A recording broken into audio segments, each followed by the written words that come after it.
बिस्मिल्लाहिर्रहमानिर्रहीम। अस्सलाम वालेकुम। आप देख रहे हैं सुमेरा खान ऑफिशियल में हूँ सुमेरा। 23 मार्च की आमद है और मिलिट्री परेड पूरे जोशो खरोश से उसका इंतज़ाम किया जा रहा है, एहतमाम किया जा रहा है। पाकिस्तान की आर्म्ड फोर्सेस की जानिब से उसकी तैयारियां शुरू की जा चुकी हैं और आपको सबसे पहले तो लोगों का उस पर कुछ इजहार ख्याल सुनाते हैं, क्योंकि पिछले साल भी परेड नहीं हुई, लोगों ने काफ़ी इंतज़ार किया।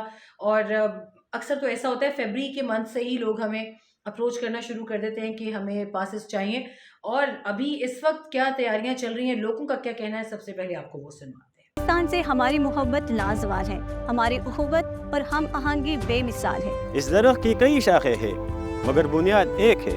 हमारी जुबानें तो मुख्तलिफ हैं मगर बयान एक है। यहाँ हर तरह के रंग हैं मगर पाकिस्तान एक है। खुदा करे ये वतन हमेशा मुस्कुराता रहे, परचम पे सजा चांद सितारा यूं ही जगमगाता रहे। हम सबके दिल की एक ही आवाज़, हमारा प्यारा पाकिस्तान, पाकिस्तान जिंदाबाद। हमारी हर खुशी हर कामयाबी सब तेरे नाम है। इतनी बड़ी दुनिया में एक तू ही हमारी पहचान है। हमारे दिल की हर धड़कन का नाम पाकिस्तान। हम एक बंद मिट्टी की तरह हैं जो कभी जुदा नहीं हो सकते। हमारी मुस्कुराती आंखों के ख्वाब आजाद हैं। हमारा पेशा कोई भी हो लेकिन मकसद एक है। चलो आगे बढ़े अपनी लगन, मेहनत और काबिलियत से। कुछ ऐसा कर दिखाएं कि इस वतन को हम पे नाज हो। हम सबके दिल की एक आवाज, पाकिस्तान जिंदाबाद। Long live Pakistan. लोगों के तासुरात के बाद आपसे शेयर करते हैं बड़ी मज़े की इंटरेस्टिंग डेवलपमेंट यौम पाकिस्तान की खुसूसी परेड के लिए आर्मर्ड व्हीकल्स की तैयारी जो है उसके हवाले से आपको बताते हैं। 23 मार्च को यौम पाकिस्तान के मौका पर मुसल्लह अफवाज की खुसूसी परेड की तैयारियां, जिनके लिए बहुत तैयारियां की जा रही हैं। मुसल्लह अफवाज की परेड के लिए खुसूसी तौर पर आर्मर्ड व्हीकल्स को भी तैयार किया जा रहा है। परेड की तैयारियों में आर्मर्ड कोर की जितनी भी यूनिट्स हैं वो बढ़ चढ़ कर हिस्सा ले रही हैं और बड़ी प्राइम जो कोर है उसको माना जाता है। ज़ाती तौर पर मुझे बहुत पसंद है आर्मर्ड कोर। खैर इस पर कभी बाद में बात करेंगे। बड़े इंटरेस्टिंग मेरे इनके साथ जब भी जंग हमने कवर की है या जब भी फ़ौजी मशकें हमने कवर की हैं तो I have some special love for armoured corps. Parade की तैयारियों में बात अगर करें तो जवानों ने अपने जज्बात का इजहार करते हुए कहा कि वैसे तो हम पूरा साल ही अपनी गन्स की देखभाल करते हैं, लेकिन 23 मार्च को जज्बा ही कुछ और होता है। 23 मार्च के दिन हम बहुत खुश होते हैं। अब जिस तरह हमने आपको आम लोगों के तासुरात सुनाए, ज़रा आपको जवानों के भी तासुरात सुनाते हैं कि वो इस हवाले से क्या कहते हैं। तो ये आप सुनिए, उसके बाद मज़ीद बात करते हैं। 23 मार्च का दिन के लिए हम बहुत ज़्यादा खुश होते हैं कि हमारी यूनिटें 23 मार्च के लिए सिलेक्ट होती हैं। हम इधर आते हैं तो हर बंदा अपने जज्बे के साथ, अपनी लगन के साथ, अपनी मेहनत के साथ काम करता है। कोई ग्रीस करता है, कोई बुल टाइट करता है, कोई पेंटिंग करता है, कोई गनों की सफाई करता है। ये भी खुशी है कि असां सिवियों लोग गड्डियां रंग करने और ठीक कीतियां तासे दुनिया देखा कि पता लगा पाकिस्तानी कौम बड़ी मेहनत और मशक्कत नाल काम कर रही। जो भी सारे इसलिए हम करें 23 मार्च जब हम गने जाएंगे पूरी दुनिया में देखते हो तो उस तरह हमारा और हमारे पाकिस्तान का सर बुलंद होता है। जब वो पब्लिक क्लैपिंग करती है तो पाकिस्तान का नाम बड़ा होता है तो हमारा दिल बहुत खुश होता है। हमने मेहनत की है और उसी वजह से हमारे पाकिस्तान का सर बुलंद है। पाकिस्तान है तो हम हैं। पाकिस्तान जिंदाबाद। आ रहे हैं मैदान में 23 मार्च पे पाकिस्तान का परचम बुलंद किए हुए। हम खुशी से और अपने जज्बे के साथ इस काम को सर अंजाम देते हैं। हम बिल बोर्ड तैयार करते हैं, एंट्री गेट तैयार करते हैं। हमारे हिस्से में ये बिल बोर्ड का काम आया है तो जनाब इस पे लगती है बाबा कायद आज़म की तस्वीर, अल्लामा इकबाल की तस्वीर। जब हम देखते हैं ना कि उनकी तवीज़ इस बोर्ड पे अवेजा है, हमारे दिल बाग बाग हो जाते हैं कि ये काम हमने किया है। हर एक काम को बड़ी प्यार और मोहब्बत से सलीके से तैयार करते हैं ताकि जो हमारे आने वाले मेहमान होते हैं वो उसको देखकर खुशी महसूस करें। जब टेलीविज़न पर हमारी फैमिली या अजीज़ व अकारब या पूरे पाकिस्तानी टेलीविज़न पर लाइव देख रहे होते हैं कि हमने जो काम किया है वो लोगों ने बहुत अच्छी तरीके से एंजॉय भी किया है, उस वक़्त हम अपने जज्बे का इजहार नहीं कर सकते कि हमें कितनी खुशी हो रही है कि हम 23 मार्च का हिस्सा होकर उसमें अपना हिस्सा अदा कर रहे हैं। हमारा काम जो है वो पाकिस्तान के लिए है और हम पाकिस्तान का प्राउड हैं। पाकिस्तान है तो हम हैं, हमारी बका पाकिस्तान के साथ है। पाकिस्तान जिंदाबाद। जी, अब क्विकली अगर बात करें बलूचिस्तान की, बहुत अहम विज़िट हुआ है बलूचिस्तान का। Army chief of army staff Awaran गए हैं اور chief of army staff general Asim Munir نے بلوچستان کے ضلع آواران میں کیا بات چیت کی. مقصد ان کا یہ تھا کہ سیکیورٹی کی صورتحال تو ہے ہی ہے، صوبے کی سماجی اور اقتصادی صورتحال پر بات کی جائے.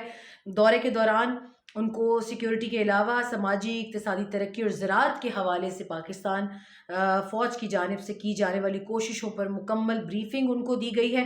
اور آرمی چیف نے جتنے بھی شہداء مقامی اس جگہ کے شہداء بلوچوں کے حوالے سے بھی اور جو مقامی عمائدین تھے، کسانوں سے اور خاندانوں سے بات چیت کی اور انہیں کی شہداء کی قربانیوں کو خراج عقیدت بھی پیش کیا اور یہ کہا کہ ان کی سلامتی اور فلاح و بہبود کے لیے فوج کی بے مثال حمایت جو ہے، بے مثال سپورٹ جو ہے وہ آپ کے ساتھ ہے. آوران کے جتنے بھی نوٹیبل تھے معززین اور کسانوں سے بات چیت کرتے ہوئے چیف نے اسپیشلی بات کی کہ زراعت کی اہمیت کیا ہے. پاکستان جو انیشیٹو ہے گرین پاکستان انیشیٹو، اس کے لیے فوج کا عزم جو ہے وہ کیا ہے. انہوں نے اپنی تمام تر سپورٹ کا یہاں بھی ان کو یقین دلایا. چیف نے ان کو کہا ہے کہ کسانوں کو ہر قسم کی زرعی سہولیات اور فراہم کی جائیں گی. خاص طور پہ یہاں پر اگر بات کی جائے تو پاکستان کسی وقت میں ایک ایگریکلچرل پاور سمجھا جاتا تھا پوری دنیا میں، مگر پچھلے کچھ برسوں میں اس ایک پاکستان کی اسٹرینتھ کو بھی I don't know by design یا کس طرح کیا کہنا چاہیے، ایک کانسپریسی تھیوری ہو جائے گی دوبارہ، مگر پاکستان کو اس میں بہت ٹارگٹ کیا گیا ہے. پاکستان کے اس ڈپارٹمنٹ میں جو ترقی ہو رہی تھی اس کو بھی خراب کیا گیا ہے. SIFC کے انڈر اس شعبے پر خصوصی توجہ دی جا رہی ہے اور آواران بلوچستان میں بھی چیف نے بات کرتے ہوئے مقامی جو کسان ہیں ان کو یقین دلایا کہ ہم آپ کے ساتھ ہیں. چیف نے کہا کہ کسانوں کو ہر قسم کی زرعی سہولیات دی جائیں گی اور جس میں آسان زرعی قرضوں کی فراہمی، بیج، کھاد، سولر ٹیوب ویل اور ماہرین زراعت کی رہنمائی شامل ہے تاکہ وہ اپنی زمینیں کاشت کر سکے اور ترقی میں شراکت دار بنے پاکستان کی. بعد میں آرمی چیف نے کیڈٹ کالج آوران کا بھی افتتاح کیا اور فیکلٹی ممبران اور طلباء سے بھی بات چیت کی ہے.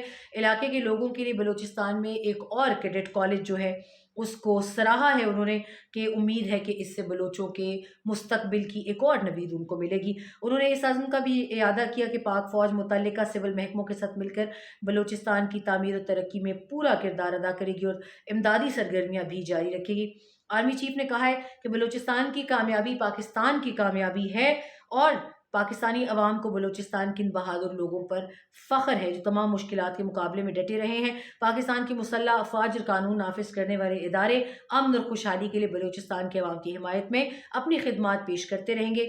اور اس دورے میں آرمی چیف کا استقبال کور کمانڈر نے کیا، کور کمانڈر کوئٹہ نے کیا. یہاں پہ سب سے بڑا سوال یہ پیدا ہوتا ہے کہ آیا ایسی کیا ضرورت پیش آئی کہ SIFC میں زراعت کو اتنا نمایاں مقام دیا گیا ہے. کچھ بات چیت میں نے پہلے کی مگر اس پر بڑی تفصیلی بات چیت ہونا ضروری ہے کہ وہ کون سے ایسے عوامل ہیں کہ جو پاکستان کی ٹانگ کھینچ کر ان کو دوبارہ سے نیچے گھسیٹتے ہیں. جہاں ذرا سی پروگرس ہونے کا چانس ہوتا ہے وہاں پر پاکستان کو دوبارہ زبوں کی طرف لے کر جایا جاتا ہے، فیلئرز کی طرف لے کر جایا جاتا ہے. اور زراعت اور پاکستان کا خاص طور پہ اگر آبپاشی کا نظام دنیا میں اس کی مثال نہیں ملتی تھی، لوگوں نے اس ایک فارمیٹ کو کاپی کر کے اپنے ملکوں میں بھی اپلائی کیا مگر اب حالات آپ کے سامنے ہیں. امید ہے کہ پاکستان کے لیے بہتری ہوگی اور امید یہ ہے کہ وہ کسان کہ جس کو اس وقت مدد کی ضرورت ہے وہ SIFC کے انڈر SIFC کے بینر کے نیچے زراعت کے شعبے میں ملنے والی تمام تر جو سپورٹ ہے اس سے بھرپور فائدہ اٹھائیں گے. اس پیغام کو پاکستان کے کونے کونے تک پہنچانے کی ضرورت ہے. اپنا خیال رکھیے گا. دوبارہ آپ سے ملاقات ہوتی ہے ایک اور ویلاگ میں اور کوشش کریں گے کہ SIFC پر ہی بات کریں کیونکہ اس حوالے سے لوگوں کے دل و دماغ میں بہت ساری مس انڈرسٹینڈنگز کریٹ کرنے کی کوشش کی جا رہی ہے. تو let's hope for the best اور اللہ کرے یہ پروگرام میرے جیسے ہر پاکستانی جس نے پاکستان میں رہنا ہے اس کے لیے کامیابی سے ہمکنار ہو. اپنا خیال رکھیے گا. آپ سے دوبارہ ملاقات ہو.